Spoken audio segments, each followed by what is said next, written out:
आजको क्लासमा हामी यो दुईटा क्वेशन क्वाड्रेटिक इक्वेसनको फ्याक्टराइजेसन मेथडबाट गर्न गइरहेको छौं okay okay sir so let us do this question first so यसको फर्स्ट स्टेप भनेको हामी के गर्छौं त क्रस मल्टिप्लिकेसन गर्छौं ओके सो फर्स्ट स्टेपमा हामीले के लेख्छौं x + 2 *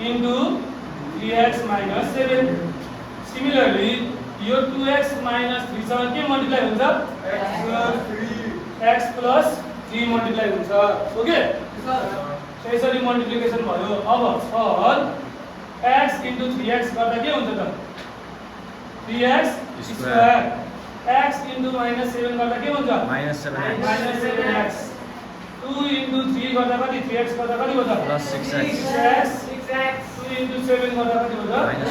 -14x -14 is equal to 2x * x गर्दा कति भयो त 2x square 2x square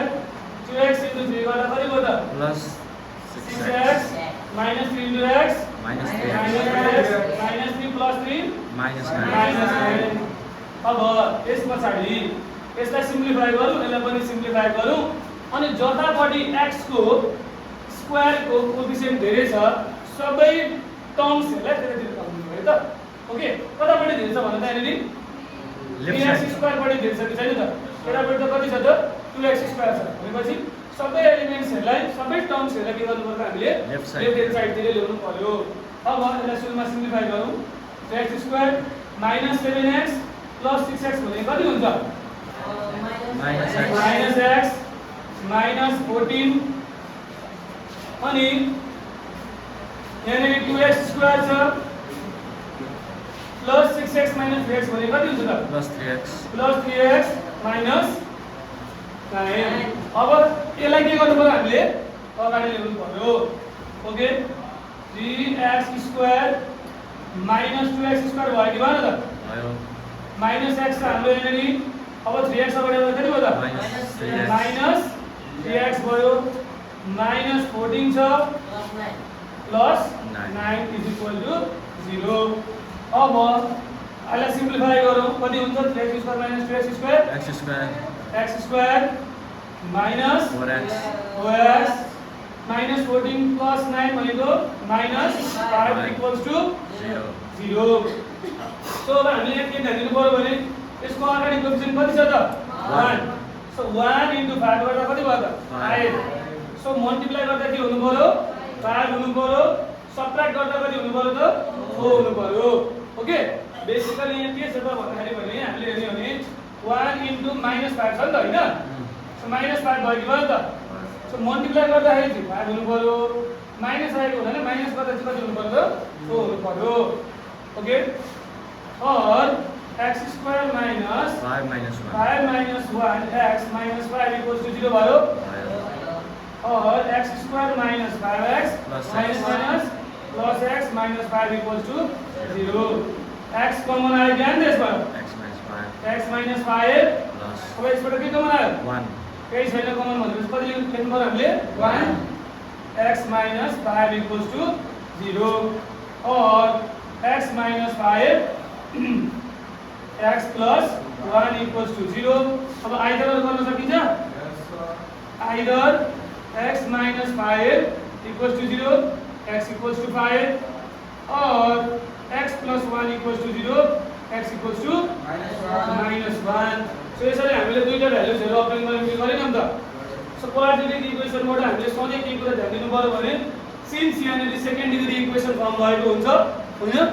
so secondary इक्वेसनबाट value कतिवटा आउँछ दुईटा आउँछ देयरफोर x इक्वल्स टु कति लेख्न सक्यो 5, -1 यो दुईटै भ्यालुजले चाहिँ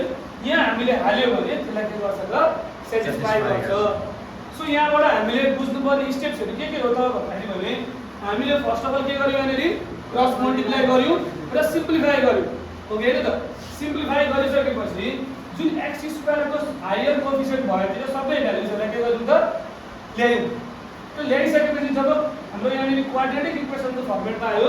अनि हामीले यसलाई फ्याक्टराइज गर्यौं सो फ्याक्टराइजेसन मेथडमा चाहिँ यो स्टेप्सहरु हामीले कहिले पनि बिर्सिनु भएन अन्डरस्टुड अर नट सो यसरी हामीले यो क्वेशनलाई गर्न सक्छौं now let us move on to the next question अब यो क्वेशन गर्नको लागि हामीलाई केही एलसीएम को नियमहरु हामीलाई थाहा हुनु पर्यो ओके फर एक्जाम्पल बुझ्नु है यदि हामीलाई चाहिँ 1 डिवाइडेड बाइ AB छ प्लस 1 डिवाइडेड बाइ BC छ ओके के छ रे 1 divided by AB 1 divided by BC छ रे भनेपछि यो तलपट्टि चाहिँ कति आउँछ एलसीएम कसैले भन्न सक्छ लेट्स इमेजिन ओके हामीले थाहा छ नि त यो त एलसीएम कसरी निकाल्ने भन्ने कुरा एलसीएम मा सबभन्दा सुरुमा के गरिन्छ कमन फ्याक्टर लिइन्छ कमन फ्याक्टर पछाडी के लेखिन्छ रिमेनिङ फ्याक्टर लेखिन्छ के लेखिन्छ नि त सो कमन फ्याक्टर के छ यसमा भन्दा चाहिँ BB छ कमन फ्याक्टर अब रिमेनिङ फ्याक्टर यसमा के छ त A छ यसमा के छ त C छ सो बेसिकली BAC भनेको तीनटा फ्याक्टर्सहरु हुँदो रहेछ के रहेछ त र छ नि सो सेम कन्सेप्ट चाहिँ अब हामी के गर्छौं त एलसीएम निकाल्नको लागि युज गर्छौं ओके यहाँनेरि अब हाम्रो क्वेशनमा के छ given 1 by x minus 1 x minus 2 छ plus 1 divided by x minus 2 x minus 3 छ इक्वल्स टु कति छ त 2 by 3 छ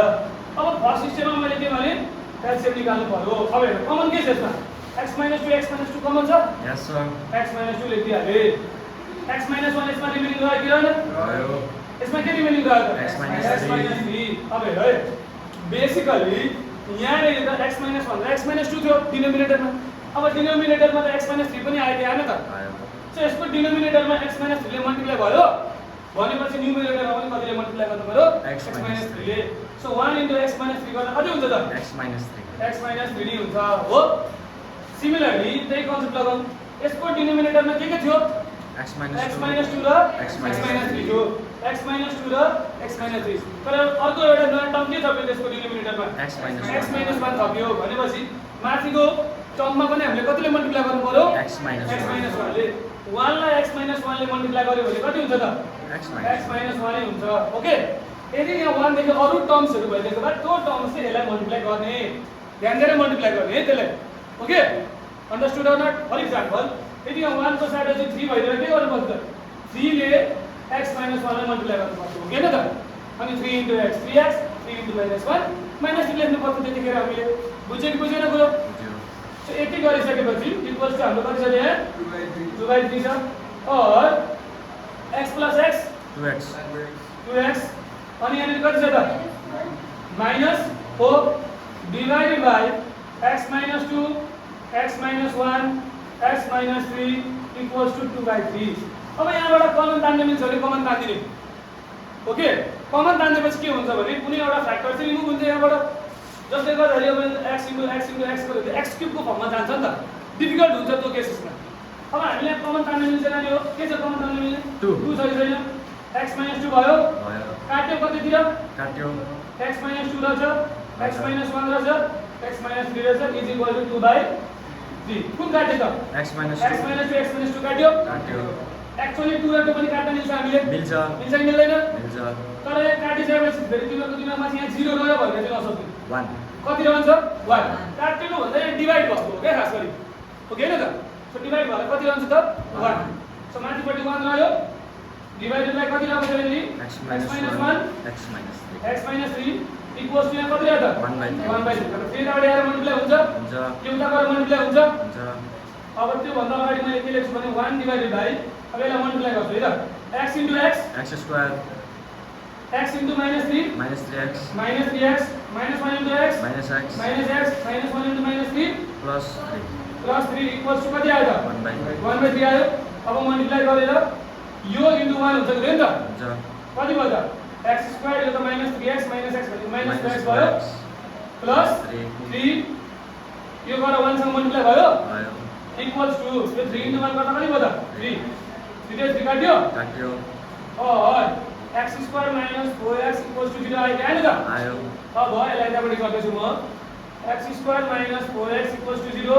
x common x minus 4 equals to 0 either x equals to 0 आयो आयो और क्या आया था x x minus 4 equals to 0 x equals to 4 therefore x equals to 0 को हाम्रो आंसर आयो बुझ्यो कि बुझेन